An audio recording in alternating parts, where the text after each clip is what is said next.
Are you looking to grow revenues, increase profitability, or obtain financing? If so, you came to the right place. Running a business is all about leadership. How do you become a better leader?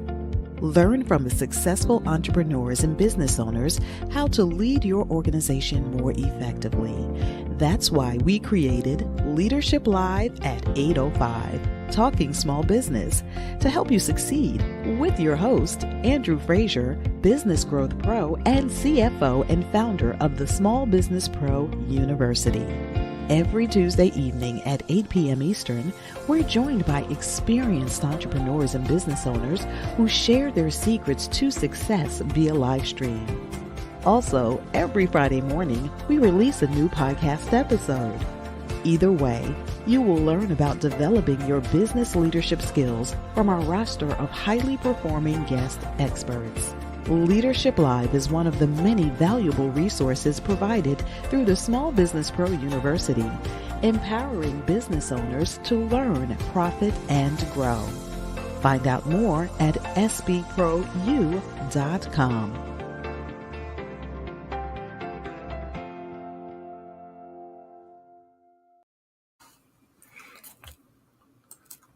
Good evening. Welcome to Leadership Live at 8:05, Talking Small Business. I'm your host, Andrew Frazier, and excited to be back with you once again on this Tuesday evening.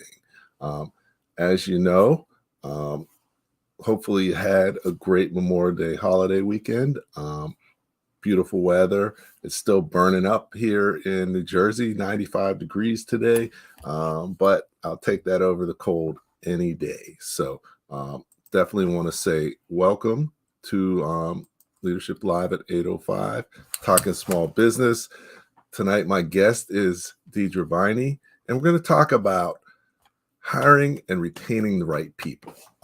That's something really important for entrepreneurs and business owners, especially in this environment with the great resignation and it's harder and harder to find good people, and even for large companies. So it's even that much harder for small companies. But just because it's harder doesn't mean it's not possible.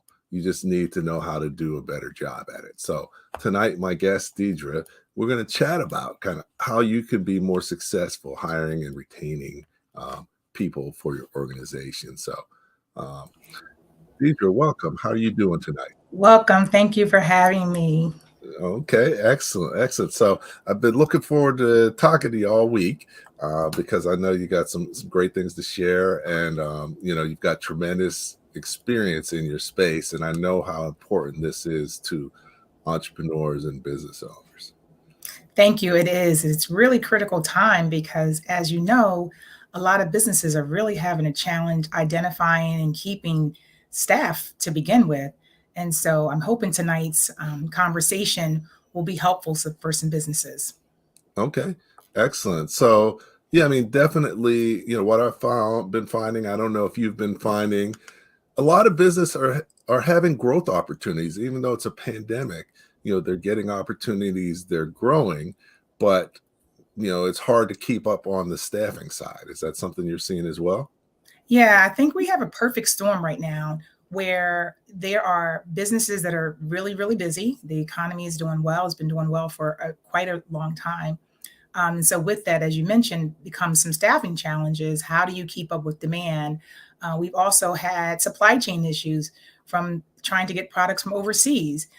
It's sort of, and then we had what I'm going to call, like you mentioned, the great resignation. And so individuals decided that they would like to do something different with their time, and they can make just as much money. We also had a influx of new businesses starting. And so all these things all happen almost at the same time. And that allowed for a big shortage in all levels of employment, lower up to senior level. Mm-hmm. And it's crazy. I had never, ever heard of a bank closing because they didn't have enough people, but that was happening a lot. Or cutting hours. That was tremendous. Mm-hmm. A lot of businesses had, instead of closing at 6, they closed at 5. So they had to get creative because of the shortage of staff. And that's a shame because that's business for them. Yep. So cool. So before we get started, I know who you are, but not everybody out there knows who you are. So can you take a few minutes and just, tell people a little bit about your journey, some of the, where you're coming from and how you got where you are? Sure. Thank you. So I have over 21 years in business at Express Employment Professionals. As some of you may know, Express is actually a franchise business. So many years ago, prior to me starting my business at Express, I was actually a commercial lender. I used to lend money to businesses, typically small businesses. And so through that, I understood a lot of things that businesses had was they had perseverance, they had sometimes a really fantastic idea, and they just push forward. And so actually, I attribute me being a small business owner today to lending money to small businesses and hearing their story. And so I decided that a franchise worked better for me. And so I sought out things that would fit my lifestyle. At that time, I wasn't married, I had no children, but I knew I wanted those things. And so I wanted a business that would fit that sort of lifestyle that I was eventually going to have or wanted. And so the staffing firm fit my lifestyle. It's business hours typically when our clients are open. We do place people during evenings and weekends, but traditional business model for staffing services is a Monday through Friday business hours. And so that fit me. And so now, and another thing about franchises that I also recognized from my commercial lending days was that there was this whole you're in business for yourself, but not by yourself. And franchising concept just seemed to work for me. I wasn't an inventor. I didn't have a great idea like some small businesses do. I was a rule follower. Quite frankly, I found a great idea and I followed it. And as a franchise, that's what you're required to do, right? There's lots of flexibility in my staffing in terms of the type of businesses I go after, obviously the type of individuals that I place, but I do have to follow certain rules with franchise. And that has afforded me a very fantastic lifestyle. I'm now married. I have 2 children. I've had the Express office in Jersey City now for 21 years. I just recently, at the end of February, purchased my second location from someone that had it for 18 years and he retired. And that one is in Edison. So I'm happy to help companies now throughout pretty much Hudson, Essex, Middlesex counties identify talent and help people find jobs in those counties. Excellent. So, definitely you have a lot of experience, which is key, and you've seen different business cycles. Definitely, some cycles are better for some businesses than others, and vice versa. But you've been able to stay for the long haul, and so definitely applaud you for that because not a lot of people are. So, one of the things we're talking about is something I run into all the time. I work with a lot of small businesses. They're looking to hire people, and especially at the point where they're looking to hire like a second in command or their first manager or their first real supervisor to come from the outside and, manage your people. And that's always a challenge just organizationally, a challenge for them because that might be the most they ever paid someone before, and a challenge because many of those people don't work out. So, definitely want to sort of talk about, that as, one of the key areas in addition to just bringing on people at the worker level, and, how to bring them on right. But before we do that, let's take a second. We do the show through the Small Business Pro University. So, we focus on helping people to learn, profit, and grow. And got a short video, so just so you know what the university is. And then we'll come back to really talk a little bit more about Deidra, about, employment and key things you need to do about hiring and retaining the right people. So let me hook that up and we'll be right back.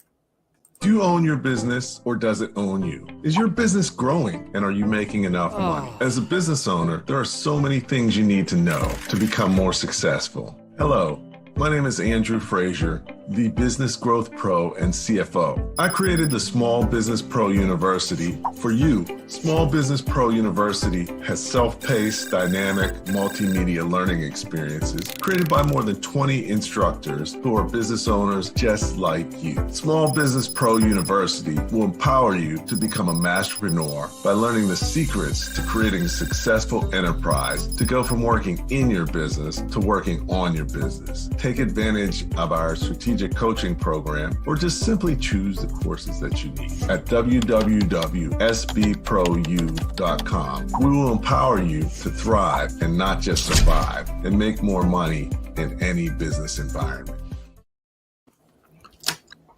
Good evening. Welcome back to Leadership Live at 8:05, Talking Small Business. I'm Andrew Frazier here with Deidra Viney, and we're really going to talk about how to hire and retain key employees. First, just like to thank the audience for tuning in. We always have great people on the show. Please feel free to comment and ask questions. You know, we're here live, and part of the reason why we're here live is so that we can make it interactive. So feel free to ask questions. We'll answer your questions, and always appreciate comments and feedback. One other thing that's key is, we've done this every week for almost 2 years now, not missing a week. And so we've got a lot of great interviews, a lot of great people. And you probably haven't seen them all, but definitely we've got most of them on our YouTube channel. So feel free to check us out. It's the Small Business Pro University YouTube channel. So let's get back to the topic. So, Deidra, what is one of the biggest challenges you see with small business owners hiring people? So I think you touched upon it at the very beginning when you said that sometimes when you look to hire that next key person, what do you look for in that person? And so you need to do the one thing I see it with small businesses, like I mentioned, I used to be a small business lender, was small business owners try to do it all, and you can't. You get to the point, one of the number one reasons that businesses fail is owner burnout. And so to try to avoid that, you're going to need to have a key person or 2 or 3 or 4 or 5 that are going to be in your business. And so to identify that next person, it's going to be really important for you to write down the skills that you're looking for. A lot of individuals have transferable skills. And so let's say you had a certain budget that you're looking to hire someone at. You need to first list what kind of skills are necessary for the role that you're looking for them to have. Because sometimes I think people get caught up in a title, they get caught up in the dollar amount of it, but taking a step back and really sitting and identifying exactly what you think you need, and then start looking for that person. It's really important that you're not all over the place, right? And so what you want might cost, X, and your budget is Y as a small business owner. So really try to hone in on some maybe 3 key things that you think are needed as you're trying to literally duplicate yourself to find that next person. Okay, so preparation is key, I'm hearing. So you should not just go out there and try and find somebody. You need to prepare. So you talked about writing down their skills. Is that another sort of thing that you would consider a job description? Exactly. Okay. So a full job description, so funny you should say that, because in my line of business, dealing with small businesses, even large businesses, believe it or not, well, let's say medium businesses, I would ask them for a job description and they wouldn't have any. They would just say, well, I generally want the person to have X, Y, and Z. Okay. And then as a staffing firm, our job is to identify talent for them. And so we'll send people over and they'll say, well, no, Joe doesn't have it, or, Sarah doesn't have it. Okay. So let's be clear about what you're looking for so that we're not wasting our time trying to find someone for the role. So a job description, a clearly written and defined job description, is helpful for all fronts. It's helpful for you as a small business owner to really sit down and look through exactly what you want this person to have. And then as a person looking for a job, they're going to ask you for a job description because they want to know the duties of the position that they're interviewing for, so that it's clear if they, fit the qualifications. And then also included in the job description is going to be those key skills, because when you put out a job search, another one of my tips is to really put a swath out for where you're looking for this talent. So let's say you think the talent is hanging out on ZipRecruiter. Go on ZipRecruiter and look around and see what kind of businesses are looking for talent there.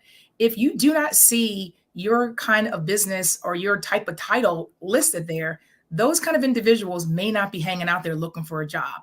Maybe they're on another platform. Maybe they're just on Indeed. Indeed is sort of an aggregator of all, if you have a business, and Indeed will literally scoop up your job and slap it onto Indeed because they aggregate all different kinds of businesses into one place. So it makes it easy for a employee to find you. But your job is to sort of take a step back and look and see where employees are looking for jobs, and ask people when you start to interview people that you might have found, let's say on Indeed or ZipRecruiter or Career Builder, say, hey, well, where else do you typically look for jobs? And they might tell you a website you've never heard of before.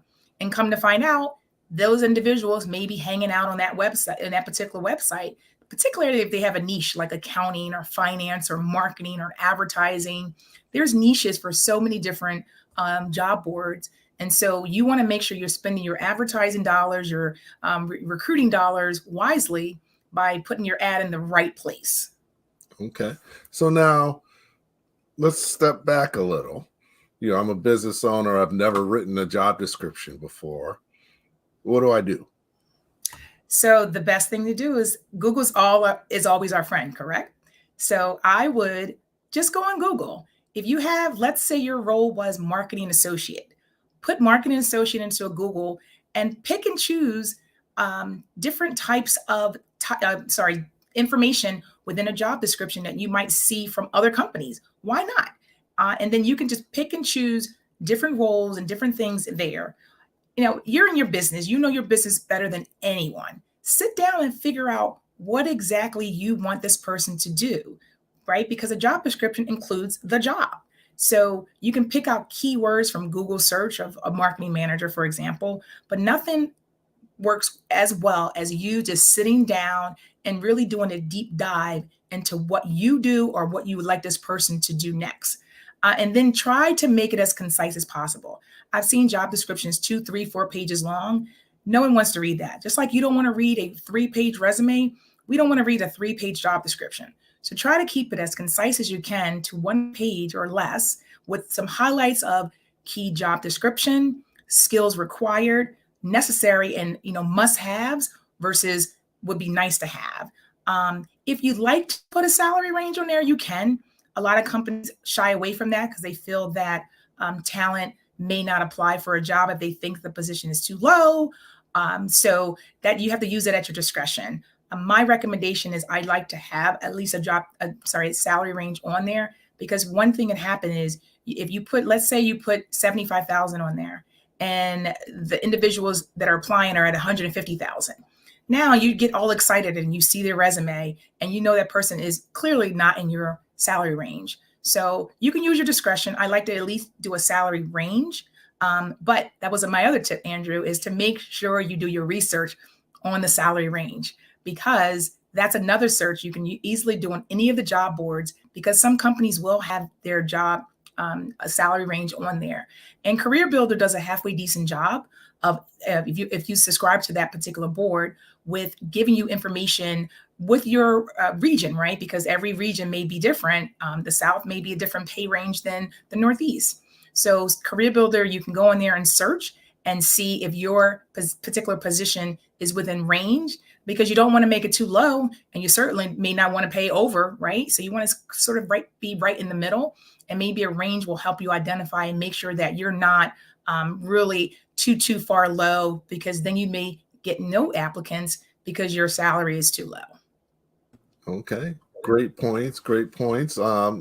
Yep. Google could be your friend and you can learn a lot. As a business owner, you're always busy, but hiring has got to be done right. So it's worth taking the time. But, I do a lot of job descriptions for clients just because, they've never done one before. They're not sure. They don't want to do it, whatever. And I usually always start pulling, job descriptions online and sort of tweaking them to make a match up rather than trying to start with a blank piece of paper. Yeah, we do the same thing as well. We'll start to write a few things down, and then we'll give it back to them and say, well, what do you think of this? And then they'll say, oh, can you add this? And can you add that? And so together we kind of work to help them with a job description. But like I said, believe it or not, it's not always teeny weeny companies. It's mid-sized companies that may or may not have a full-time dedicated human resource professional.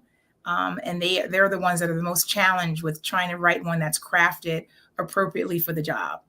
Yeah, no, definitely. And I work with a lot of businesses that are in transition. They're growing. You start out real informal and everybody and it's loosey-goosey, and then you start to grow and you start having to structure your organization, be more formal. But in that time frame, usually there's no job descriptions for anybody, and and then evolving to that. So even internally, what's the value of job descriptions for people who already work for you, and what are some strategies for sort of making that transition, because that's a tough transition for a lot of business owners. Yeah, I think that one of the things I've noticed is in that example you just gave, when you're growing, sometimes you're the jack of all trades, right? Every person does everything. But then once you start to grow, it's really important to fine tune the skills and a job for each person so that, the accounting manager can focus on accounting and not sales. And maybe you then bring in a salesperson that's just focused on sales. And so it's important that you delineate those as you start to grow your business so that everyone can stay in their lane and what they're good at. Because one of the things I've also found in that example is sometimes you'll have an individual that does not want to be in that lane. And maybe you're forcing them into a role as, let's say, an accounting manager, and they really love the sales part of it and they just want to stay in sales. And so you have to have that tough conversation as your team starts to grow to make sure that you have the right individuals on the right seat on the bus. Or you may have to move them around on the bus into the right seat and bring in someone that fits the job that is needed as you grow. And sometimes it's tough conversations that need to be had when you bring in new people as well, because as you're growing, I've seen companies double and triple in size in a couple of years.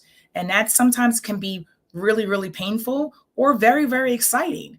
But it's a lot of moving pieces all at once. And so how do you fit, and how you as the owner fit to make sure that everyone's happy and compensated properly and not working crazy hours? It's a delicate juggling act.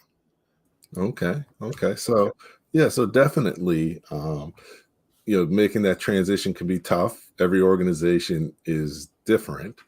But the organizations that you see that make the transition easy versus the ones that it's challenging for, what are some of the differences that you tend to see in those organizations as the reason for that?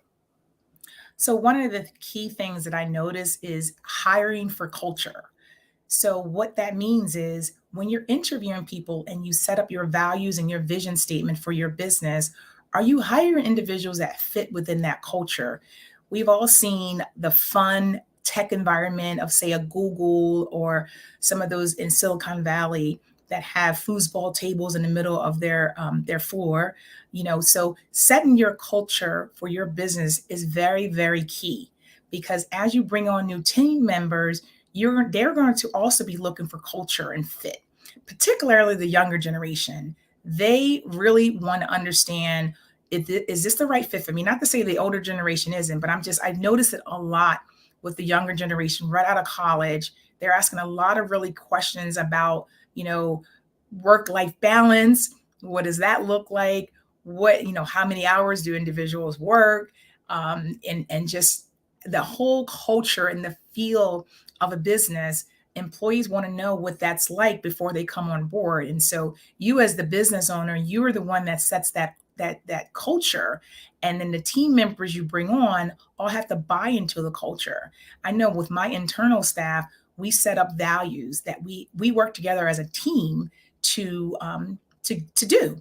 And so from those values, I hire and I fire based on those values that we all set as team members. So you as the business owner have to kind of look at that as well from a culture standpoint as you're bringing in new team members, particularly as you're growing, or people move on in life, or they go into different departments. And what does that feel like when people come into your environment?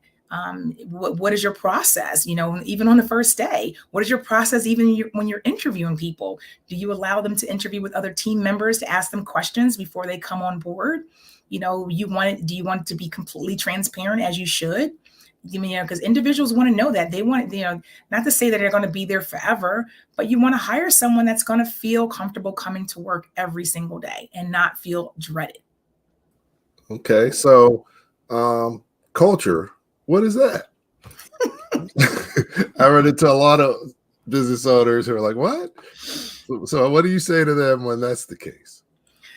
So culture plays in the way that I define it is, as I mentioned, it's the way that people feel when they come into your place. You as the business owner set that tone. I like to use the example, as they always say, treat someone like you want to be treated. So when they come in, do you have an open door policy? Do you do reviews on a regular basis? Do you have team members, do they go out and have dinner on a quarterly basis or a monthly basis? Do you have lunch together?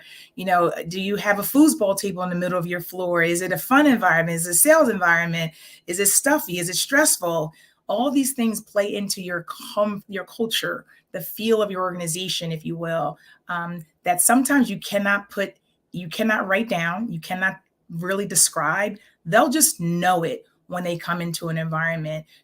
On the first day, do you welcome all your team members in a certain way, or even a step back?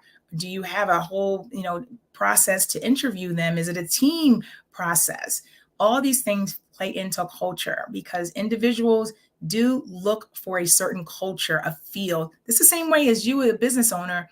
You may interview someone, you may just say that person doesn't fit, but you can't exactly put your finger on it. That's sort of the same way. Okay. All right. Yeah. So, culture is important. I spend a lot of time helping people understand it, understand what it is, understand how to influence theirs to be what they want it to be. Culture is one of those things like your brand is you can't say, I want my culture to be this. There's things you can influence your culture, but you can't make your culture, just like your brand. So what are some things that people can do to positively influence their culture? And, how do you do that effectively? So it starts at the very, very beginning. How are you welcoming your new team members on the first day of work? How are you checking in with them? Do you set them up with a mentor from the very beginning? How is your training process? Is it a very steep learning curve? And if that's the case, how are you supporting them? How are you giving them the tools to succeed? Are you going out to lunch with them after the first week to ask them how they're doing? Do they get the warm and fuzzies in terms of talking to other team members and making sure that this is a good decision that they've made in their career? How are you even evaluating them for senior leadership along the way? Are you showing them a path to senior leadership? Are you having those conversations with them? Does your team have lunch together? Do you go out and have dinner together? How are your goals set with the organization? Do you work together as a team and set these goals, or is it shoved down your throat from the owner? Is it inclusive or reclusive? Right. And so a lot of these things play into your culture. And talk to people that work at your business now. What makes them stay? That's one of my questions I ask a lot of businesses is when you talk to, especially those ones that have been there for 15 and 20 and 30 years, believe it or not, they do exist. And the main thing, almost numero uno, is they like the person they work for. As they always say, people leave businesses because of bosses or owners in this case, a lot of times. And so that has to say a lot about someone that has been at a business for 20 years. They like that person. They like what they're doing, obviously, but they have to like the people that they're with as well. And that plays tremendously into it from your culture. Okay. I think you meant to say people leave people, Thank not you. companies. Yes. People leave people. People don't leave companies. Thank you, Andrew. If all the people are leaving, you should take a look in the mirror. And that's a tough one to do. That's a really tough one to do. And a lot of times we're coaching our clients as well, because we'll hear intel from the associates that are leaving, and HR may not want to hear it, because this may be a high performing manager that is in a new role, or they've been there for 15 years. And how dare this new person, not want to work here? And so that's a really tough conversation, for us to have sometimes, because we'll hear as a person's out the door. Are you doing exit interviews with your existing staff as they're leaving? And I just learned this. I won't say just learned it, but I think this is a great idea, is to actually do exit interviews using not you, using another company, using an outsourced company, because that is what you will get really true and honest information. If you're going to exit interview your existing employees, they may say, oh, it just wasn't a good fit. That they'll use those kind of keywords. Oh, I just took another job because they're giving me a little bit more money, and I've asked you for more money and you didn't give it to me. A lot of those kind of things. But if you let it to be outsourced to another individual or company that does that, you may get the true thing. It may be painful to hear, but you may get the true answer for why they really love the company. And information's important, because especially if you're a business owner, people don't tell you stuff. So they want to keep their jobs. So a lot of times they're not telling you stuff you need to know. And one of the key exercises that I actually did, I'm an Express Leadership Academy graduate. That's a leadership program that Express has, that they help us become better leaders. And we actually did a 360. And I only have a staff of 6 in my Jersey City office, and about the same in Edison. And they had a chance to anonymously talk about me. And you think, well, it's only 6 people. You're going to figure out who says what, but you can. But it was some really good information. You do it every year for 3 years straight. And so I wanted them to be candid. I don't see it until someone else, same thing, like the exit interview, someone aggregates the information so that it's anonymous.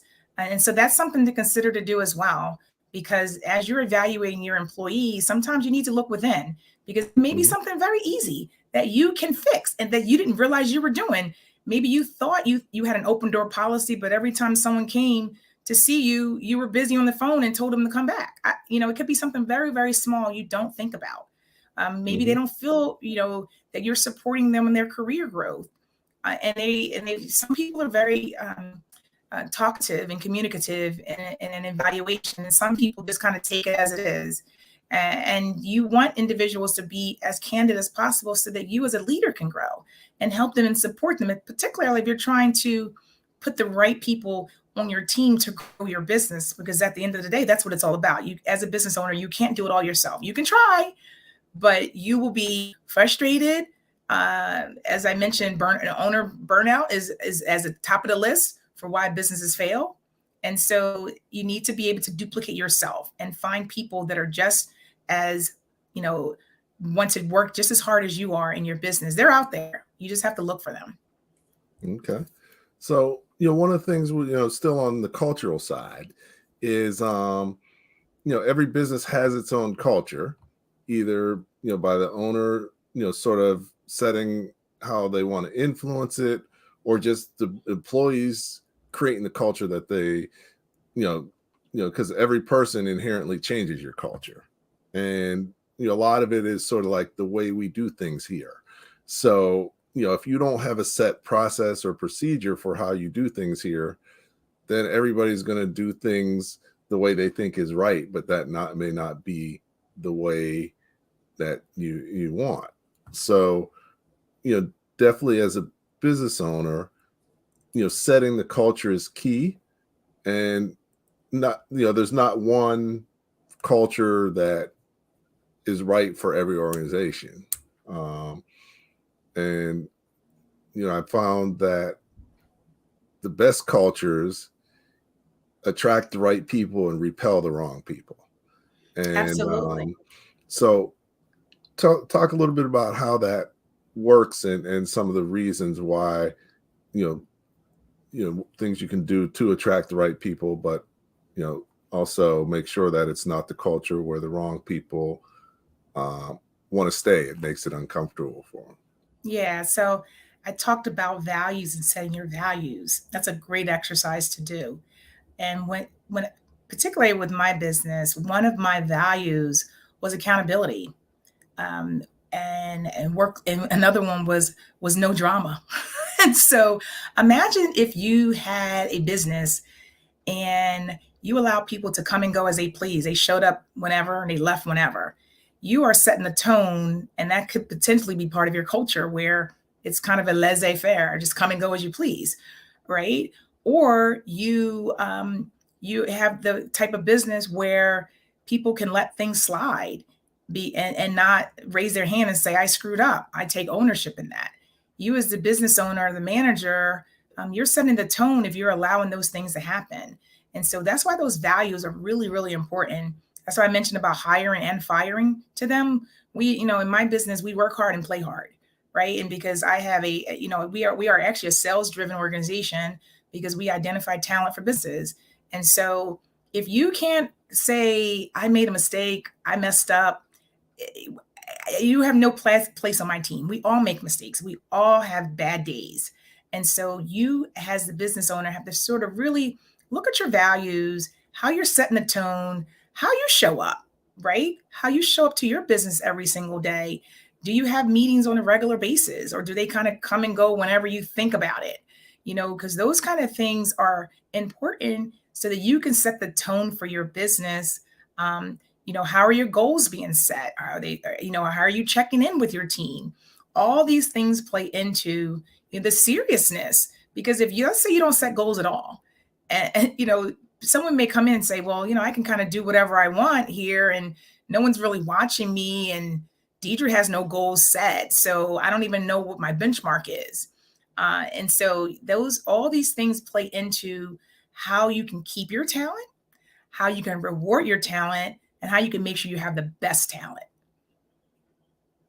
Okay. So definitely, it's important to do that. We talked a little bit about that. A lot of times people don't tell business owners what they need to know for fear of whatever. And just as wanting to keep their job and not make any waves. But when I'm working with clients, a lot of times they'll tell me and I'll sort of, smoothly kind of talk to the business owner. But many business owners, they have a certain characteristics that, usually they think really fast, they move fast, they try things. And sometimes they move way faster than their organization does. And, that can be really difficult from a cultural standpoint. Do you run into that? And if you do, how do you sort of, address it or find the right people for those organizations? So let me be clear that I understand the question. So you're asking if they're moving very quickly in their business, and so maybe they've got a tremendous sales goal and they're trying to figure out how to get there? Well, more they think of it as, today we didn't ship enough stuff. So why didn't we ship enough stuff? Tomorrow we shipped a whole bunch of stuff, but we had an error. Why is there, so sort of every day there's a different priority, which, they're thinking and they're moving forward because they're like, we need to fix these things. But, sometimes your organization and your employees, it's hard for them to keep up, and, it creates a culture that's ever changing. Yeah. So they're looking for you, the leader, to set the tone.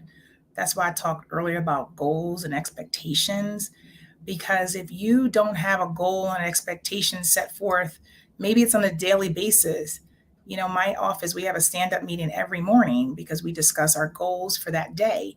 And so if you are constantly shifting it day by day based on demand or what happened with production, just make sure your team is all on board and they understand that people are creatures of habit. And so they tend to do the same thing unless you tell them otherwise. And so it's really important that you set that tone as the leader of the organization so that they're not wavering and they're unsure. And if it's a daily change, then say it's going to be a daily change, and so that they're so don't just wake up one morning and say, we're going to do it this way because yesterday's sales were terrible or the production was slow. Just let them understand what that looks like, because people want to be successful and they want to be on your team. But what they don't want is you to be wavering like the wind. They want some consistency. And that's a lot of what I hear from clients, and back to why people leave, because, or when I interview people, they'll say, this manager, this owner was too wishy-washy. People don't like wishy-washy. Yeah, no, definitely. Having consistency and consistent goals makes it easy to plan. Some people don't like uncertainty, and so you got to understand sort of who your team is. Not everybody's you. That was something I had to learn. Not everybody can do what you can do and keep up with you. So you have to, and that's not like a terrible thing. It's just what it is. So you got to figure out still how to work with them. And you mentioned most people want to do a good job, but you got to help them know what a good job is and allow them to do a good job. But in more cases than not, I don't think people really even know exactly what a good job is from the organization, and isn't necessarily getting help in succeeding within the organization. But what are some things that you can do to really help people succeed within your organization, and help them be more clear about expectations? So it starts right from the beginning, right when you're back to writing that job description. So when they're starting, you won't believe how many businesses I talk to, Andrew, that do not do performance reviews. And so if you have a job description and the person's starting based on what you told them they're going to do, and now they're humming along and they're doing a great job, how often are you checking in with them to evaluate their job and how well they're doing for your organization? Are you setting specific goals for them so that they want to succeed? Are you doing a real sit down with them on a quarterly basis is what I would recommend, so that you're both on the same page. Because one of the things that also happens is, believe it or not, people look up and then they leave organizations, and the company's like looking at, say, oh, well, Sue did such a great job and now she's leaving. So let's think back to what you could have done that you didn't do. Did you evaluate her on a quarterly basis to say, Sue, great job. This is what we would like you to have done. This is what you've done. This is where we're going in the future. This is a career path that I can see you long-term at this particular company. Or are you just letting it go day by day, week by week, month by month, year by year? Sue's never getting evaluated. Maybe her pay goes up a little bit by the cost of living or not. So I think it's really, really key that you are evaluating your talent so that they stay, so that they understand what they could do better. And so it's an open dialogue as well. I love performance reviews because it shouldn't be one-sided. It shouldn't be you as the owner or the manager saying, Joe, this is what you've done in the last year or quarter. It's going to be an open saying, Joe, so what do you think you can improve upon? Or Joe, what do you think is missing from me as a leader? Or Joe, what can I do to add value to this business? To your role.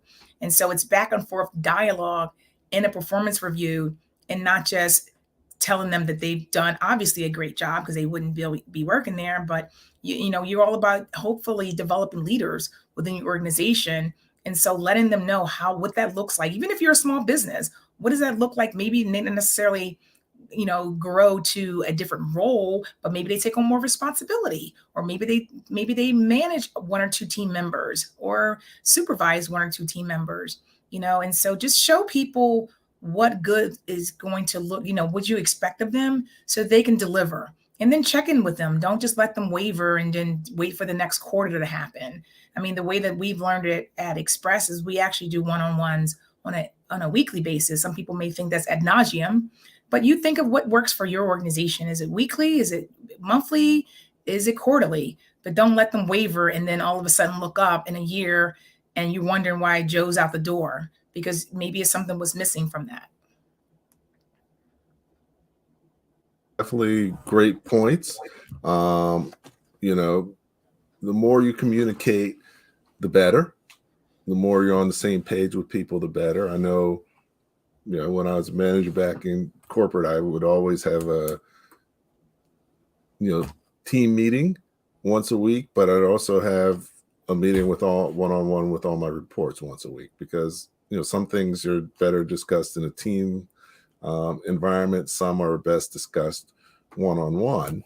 And, even if the meeting's 5 minutes, if you have a set time to do stuff, then you can, rather than asking, getting questions all the time, they already know we're going to meet tomorrow. So I can just ask you this tomorrow because it's not critical. But also you get asked things that you might not have gotten asked because they're like, oh, well, I'm here, let me just ask you this, as opposed to them just going on and maybe it could have been, they could have used your input or something that, would have been good for you to have known about it. So, communicating, being able to communicate both ways is critical. So I'm glad you brought that up. And I think to that point, the one-on-one is the way that we were coached. Is the one-on-one time is actually for the employee. You as the manager, you're sort of evaluating what they've done in the past week and you're giving them feedback, but it's their time to sort of ask you questions or figure out what they could do differently. It doesn't stop that daily interaction from asking me a question, but it's their time to really sit and have that sort of, I would call it precious time, right? Where you can chat with them and they can chat with you about their role and how to better move it forward. And then until the next week. And so I think it's really super valuable. Yeah. And there's nothing worse than having a boss that you can never even get a hold of. Exactly. And, I've run into that. I know some business owners are like, how can you know what you do, that you're doing what you need to do right? How can you get the guidance you need to be able to do the right job if you can't get any time with them? So, so as a business owner, you want to think about, are you spending time with all the people who report to you? And are you communicating? So we've talked a lot about,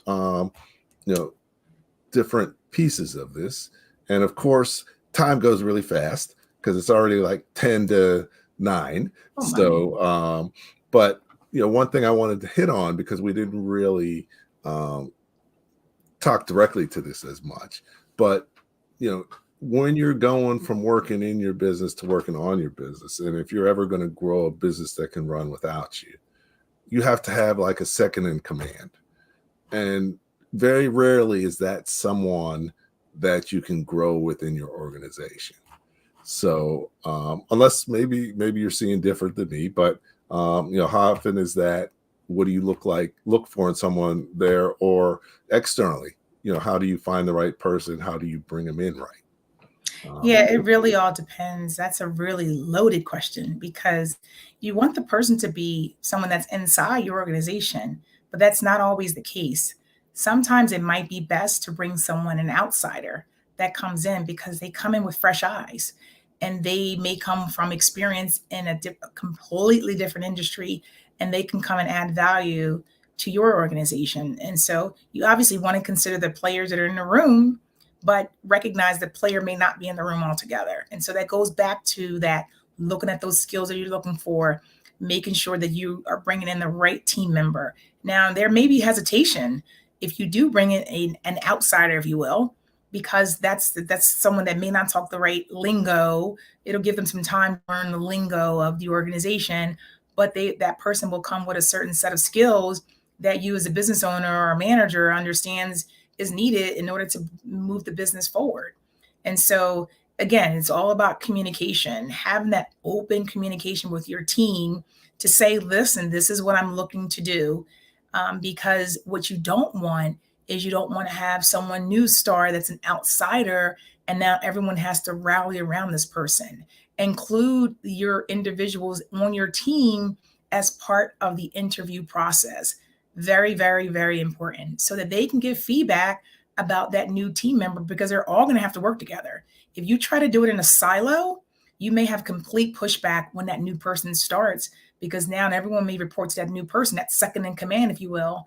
And now all these other, someone might have thought that they deserved the role and they didn't get it, and wasn't asked about it.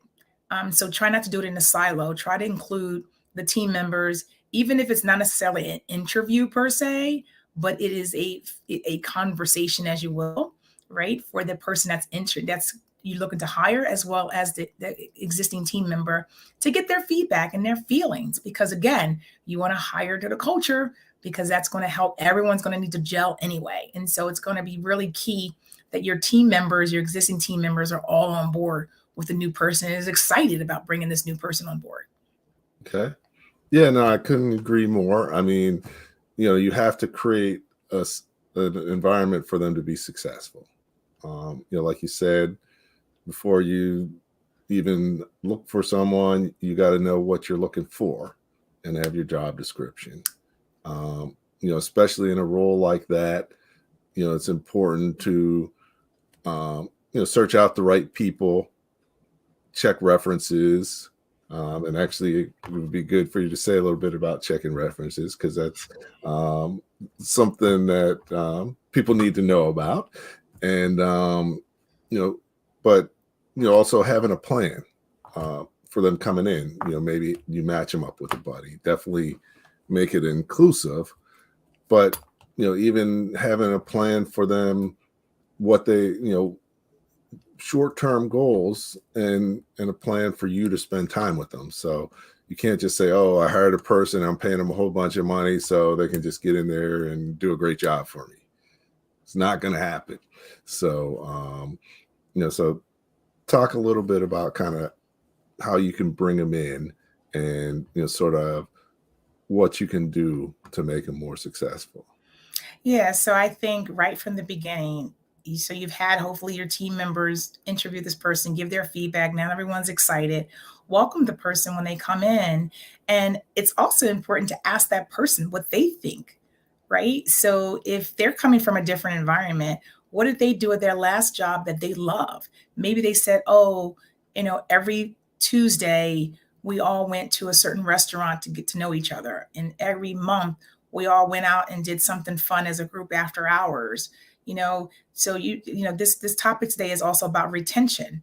So you want to look at retaining your existing people, so that this new person comes in and has a full team to work with, right? And so you want to include them in that process, as they're the new leader in terms of a managerial role, or even just a team member. Every team member is important. And so, get feedback, solicit feedback from the team to see what they would like to do. Because things like going out and it's not work related, you're just going out and having a good time. Maybe you're going to miniature golf, or maybe you're going to axe throwing. I heard it's the new thing now. You're doing that together as a team to build that sort of relationship, getting to know them on a different level versus just, all business. And so ask that new team member what they would like to do, and then include and rally around the troops. Maybe that first week, at the end of the week, you have a luncheon with the new team member, with everyone. And just, it could be very informal. You go into your conference room and have lunch, or maybe you have breakfast for the first day that person comes in, and everyone gets a chance to get to know them better. So, in business, it's about relationships. It's about working hard, playing hard, really getting the work done. But it's always good if everyone likes each other in order to be successful. Okay. All right. Great. Well, you want to be real careful on the axe throwing, because if your employees aren't real keen on you, they might have like an Yeah, I accent. haven't done that one yet. I haven't done that one yet. That's an interesting one. Like I said, I've just heard about it. I can't say I've done it, Right. but I was talking to. I'm always looking for ways to reward my team and do fun things. And we've done just your simple going out to eat, and we've done go-karting, and we've done golf and that kind of thing, and we're obviously lunch. But you want something that's fun. People love places that's fun. After hours, even during the day, if you can even come, around the holidays are always fun. People can dress up. You can maybe have a party at lunchtime. People love those kind of things. But again, don't take my word for it. Solicit advice from your team and see what they want to do, because they will be the best ones. You need buy-in from them so that they'll, one, be engaged and want to show up or not call out that day. Yeah. So, all right. Well, I've been axe throwing. It's actually pretty cool. I was terrible though. My son beat us down, so he still brags about it. I'm not feeling the allure of it, but someone else said murder mystery. I have done that before, and someone else told me about what's the one where you have to the secret rooms or whatever. You have to get out the room. Oh, okay. Yeah, I've heard of that. I haven't done that. They've done those kind of fun things. And so just get creative and make it fun and engaging, and, so that people, enjoy it. And then it's something to talk about. You spend more time at work sometimes than at home. So you might as well like where you're working at. Yeah.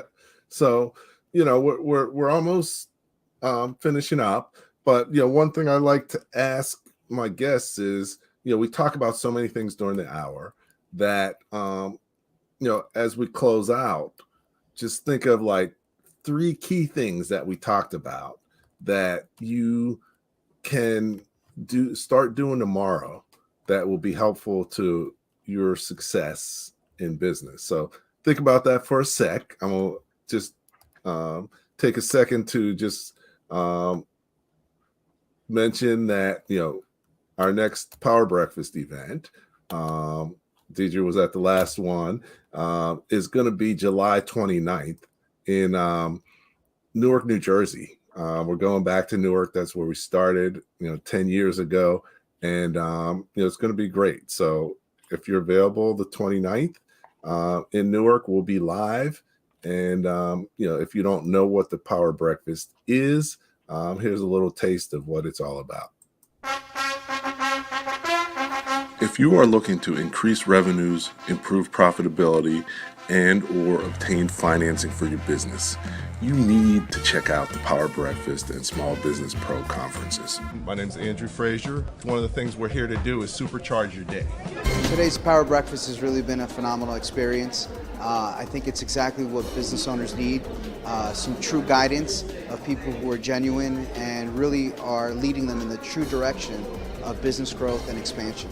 The Power Breakfast is so important for the entrepreneurial community because it gives the various business people who come together an opportunity to interact and also do some business. These events, hosted by Andrew Frazier, President and COO of Small Business Like a Pro, will supercharge your day.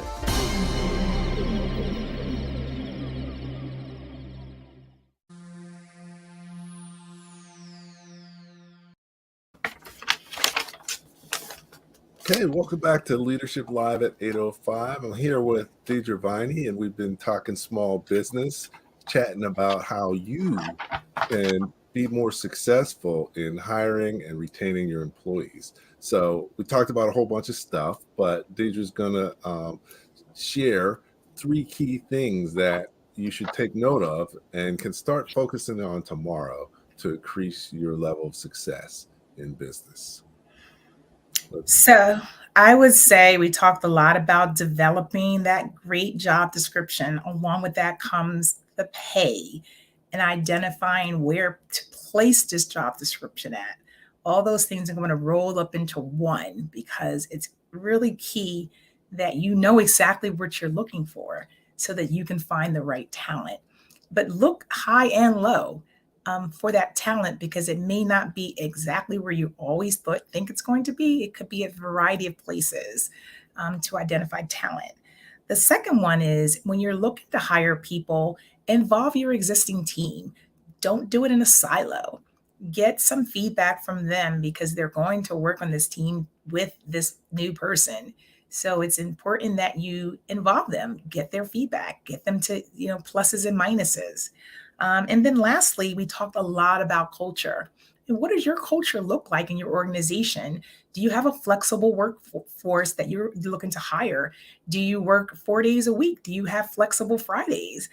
So set your culture, really do a deep dive into what your culture is in your organization, because individuals will be coming in and sort of assessing what that looks like right from the door. Be willing and able to talk about what your culture is when you're interviewing people so that they can get a kind of a small snapshot into your organization before they start working there. Okay, excellent. So there you have it.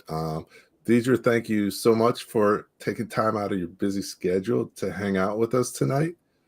No problem. Thanks for having me.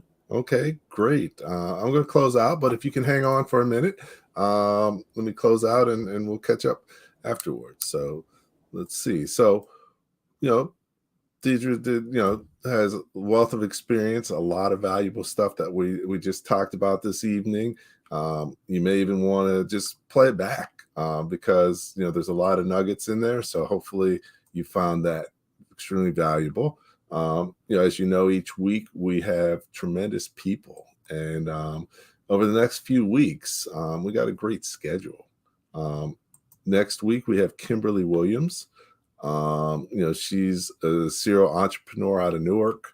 I've known her for many years, and one of the things she's founded is Shift Small Business Now, but she's done great things with her company FemWorks. She's created other organizations. She helped create an incubator in Newark. So definitely, one of her passions is helping entrepreneurs thrive. And we'll be talking to her about that the next week. The week after that, we've got Jeremy Slate. And PR is often overlooked by many small business owners, but that's one of the valuable strategies that you can do, especially when you have a small marketing budget. PR can go a long way for your business. And then we've got Ramon Ray, and he's the founder of Smart Hustle, finding your very inspirational guy, and looking forward to having him as a guest as well. So, we've got a lot of great things coming up for the summer. Hopefully you're taking some time to enjoy the summer now that it's warm, but come check us out, and look forward to seeing you guys next week. And at the end of the day, as a business owner, the more that you know, the more successful and more your business will grow. Thanks for joining in. Thank you for listening to Leadership Live at 8:05, Talking Small Business. Subscribe to our YouTube channel and to the podcast on your favorite podcast platform. Leadership Live is one of the many valuable resources provided through the Small Business Pro University, empowering business owners to learn, profit, and grow. Find out more at sbpro.u.com.